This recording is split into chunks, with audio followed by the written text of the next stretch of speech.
साथियों नमस्कार। तो आज हम चाय पर घर में चर्चा कर रहे हैं, वो भी नीचे बैठ के आराम से।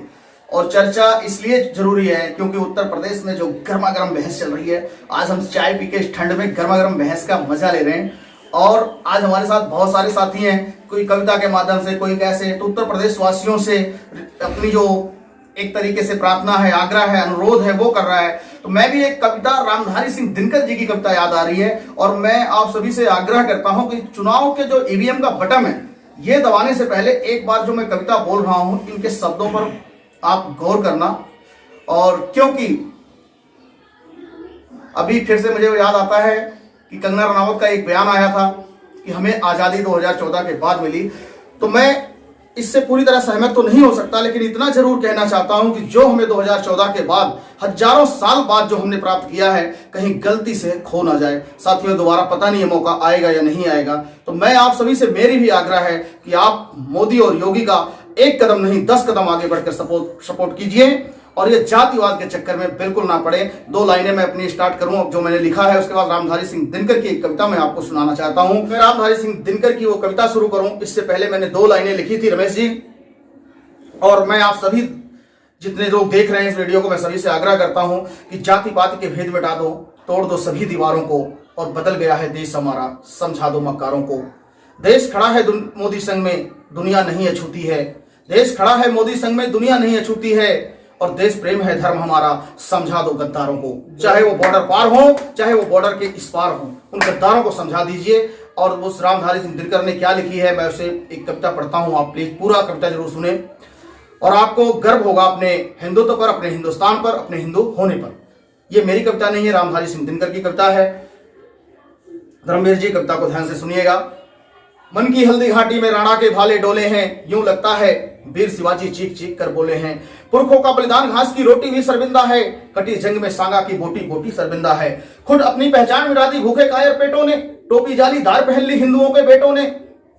सर पर लानत वाली छत से तो खुला ठिकाना अच्छा था, सर पे लानत वाली छत से तो खुला ठिकाना अच्छा था, और टोपी गोल पहनने से तो मर जाना ही अच्छा था। वाह भाई वाह वाह वाह वाह वाह वाह वाह। मथुरा अवधपुरी घायल है काशी घिरी कराहों से, मथुरा अवधपुरी घायल है काशी घिरी कराहों से। यदुकुल गठबंधन कर बैठा कातिल नादिर शाहों से, यदुकुल गठबंधन कर बैठा कातिल नादिर शाहों से। कुछ वोटों के खातिर लज्जा आई नहीं निठल्लों को, कड़ा कलावा और जनेऊ बेच दिया गठबंधनों को। मुंह से आह तलक ना निकली धर्म ध्वजा के फटने पर, कब तुमने आंसू छलकाए थे गौ माता के कटने पर। लगता है पूरी आजम की मन्नत होने वाली है, हर हिंदू की इस भारत में सुन्नत होने वाली है। जागे नहीं अगर हम तो ये प्रश्न पीढ़ियां पूछेंगी, जागे नहीं अगर हम तो ये प्रश्न पीढ़ियां पूछेंगी। और गन पकड़े बेटे और बुरके से लदी बेटियां पूछेंगी, बोलेंगी हे आर्यव्रत मेरा अंतिम उद्धार किया होता, और खतना करवाने से पहले हमको मार दिया होता, खतना करवाने से पहले हमको मार दिया होता।